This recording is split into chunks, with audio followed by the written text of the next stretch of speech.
Do you know what's crazy?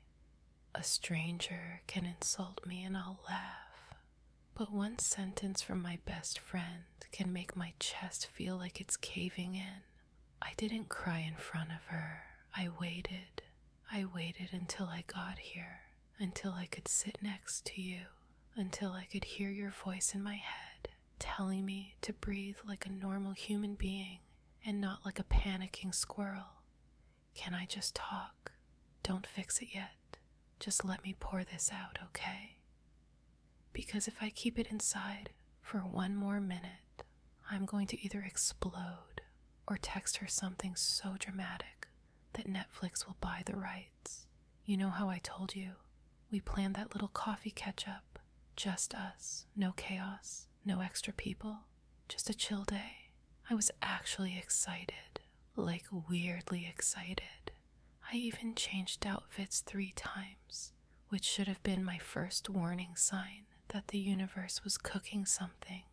I got there first. I ordered her favorite drink first, because I'm that friend, the overly thoughtful one, I remember your complicated order and your childhood trauma and your dog's birthday type of friend. Then she walked in with that face. You know the face. The polite smile that isn't really a smile. The one that says, I'm about to ruin your day, and call it honesty. At first it was normal, small talk. How's work? How's life? How's your sleep? Then she goes, can I be real with you? And I already knew. Nobody says, can I be real with you? Before saying something gentle, she says, you've changed since you started dating him. Him, like you're some mysterious villain in a black coat. Like you're not the same person who reminds me to drink water and sends me voice notes when I'm anxious and tells me I'm overthinking with the patience of a monk. I asked what she meant. She said I'm too soft now, that I used to be more fun, that I cancel plans too much, that I act like a wife already. I swear I felt my face go hot, not because she said I changed. I mean, yeah, I changed, but change doesn't always mean worse. Sometimes changed means healed. Sometimes changed means peaceful. Sometimes changed means I don't need to perform chaos to prove I'm alive. But she kept going. She said you were too intense, that you're controlling my energy, that I mirror whoever I'm with, like I'm some empty cup with no mind of my own. I was sitting there like, are we having a conversation or are you giving a TED Talk called How to Misread Your Friend in 10 Easy Steps? I tried to stay calm. I really did. I said I still love you. I still care. I'm just balancing things differently now. I said not every no means rejection. I said I'm building a life, not a social calendar. Then she said the line I can't stop replaying. She said, you always choose him over me. Always. That word is violent. Always. As if all the years we had got erased, because I picked peace over pressure a few times. And maybe this is the part where I'm supposed to pretend I was perfectly composed and wise. I wasn't. I snapped. I told her she doesn't get to guilt me for growing. I told her friendship isn't ownership. I told her if love for me depends on constant access to me, then that isn't love, it's control with cute packaging. She went very quiet and then said, wow, he really changed you. I laughed, not happy laugh, that short, painful laugh people do when they realize the conversation is over, but the hurt is just beginning. I paid for both drinks and left. Yes, both drinks. So technically, I got emotionally stabbed and financed the experience. The whole walk here, I kept hearing her voice. Then mine, then yours. And yours is the only one that didn't sound like a weapon. You always say something I pretend to hate, but secretly need. Slow down, facts first, feeling second, reaction last. So facts first. Fact, I have been less available. Fact, I canceled on her twice last month. Fact, I'm building routines, protecting my energy, choosing quieter nights. Fact, I'm in love with you, and yes, that changed my priorities. Feeling second, I feel guilty, I feel angry, I feel misunderstood, I feel scared. Maybe I'm losing someone who used to feel like home. And I also feel weirdly proud that I didn't betray myself just to keep the peace. Reaction last. Right now, my reaction is this: sitting here with you, talking instead of spiraling, choosing clarity over drama for once. Can I tell you the part that hurts most? It's not even the argument.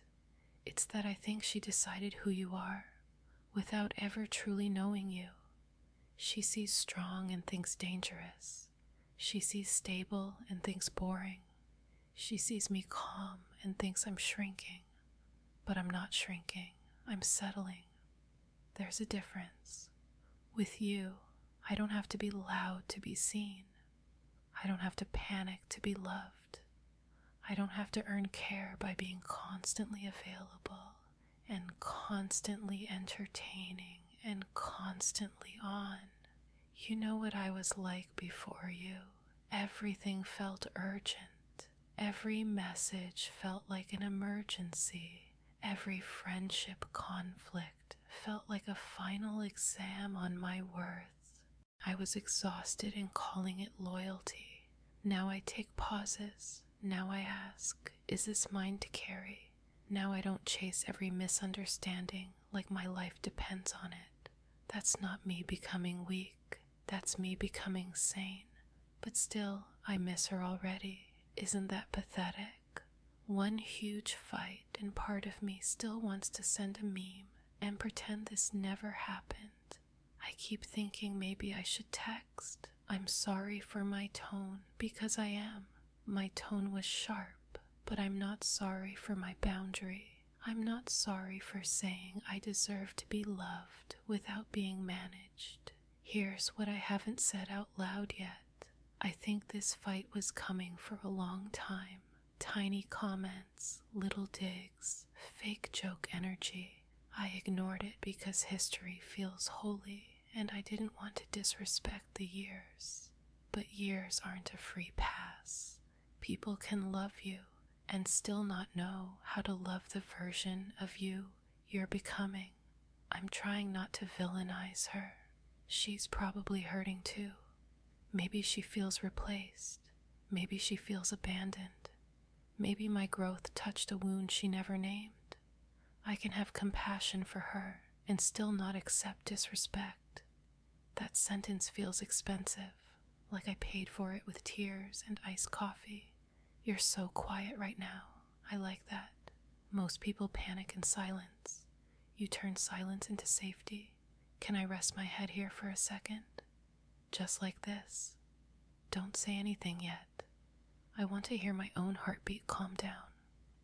Okay. I think I know what I'm going to do. I'm not sending a dramatic paragraph tonight. No midnight essays. No voice note novel. No, fine, do whatever you want then energy. Tomorrow I'll send one clear message. I'll say I care about her. I'll say I'm open to talking when we can both be respectful. I'll say my relationship is not a betrayal, and my boundaries are not an attack. And if she can't meet me there, then I'll grieve what we were and keep moving. That's the plan. Simple, adult, painful, but clean. You know what's funny? When I walked in, I felt broken. Now I just feel sad but steady, like I can survive this without becoming someone I don't like. I think that's what your strength does to me. It doesn't make me dependent. It makes me brave enough to stand on my own 2 feet. So thank you for being the one person I can unravel in front of without feeling messy, for not confusing softness with weakness, for holding your ground so I can find mine. I'm still hurt. I'll probably cry again later, maybe in the shower like a dramatic movie character, but I'm okay. I'm actually okay. Come closer. Just stay with me for a little while longer. No advice, no speeches, no big ending. Just you, just me, just this quiet. And tomorrow, I choose peace again. I thought if I fell asleep next to you, I'd wake up lighter, but my eyes opened before sunrise. And the same heaviness was still there, sitting right on my chest like a stone with my name on it. You are still sleeping, one arm across me, like you do when you don't want me drifting too far, even in sleep. And for a second, I just stayed there, listening to your breathing, because it's the only sound that can convince my nervous system the world is not ending. I watched the sky turn from black to that weird blue-gray and kept rehearsing the message in my head, deleting words before I even typed them, trying to find that impossible tone where I'm honest but not cruel, soft but not weak, clear but not cold. I made tea I didn't drink. I opened our chat and closed it 3 times. Then I wrote it. I care about you. I want to talk, but only if we can be respectful. My relationship is not against you. My boundaries are not an attack. When you're ready for a calm conversation, I'm open. I stared at it like it was a bomb, then pressed send and immediately wanted to throw my phone into another country. I sat back down next to you and told myself I'd be normal. I'd just do my day. I wouldn't hover over the screen like a detective in a crime series. I lasted 13 minutes. Her read receipt came, no reply. Then an hour, then 2. My brain wrote 10 stories at once. She hates me. She's hurt. She's punishing me. She's talking about me to everyone. She's drafting a perfect paragraph to destroy me politely.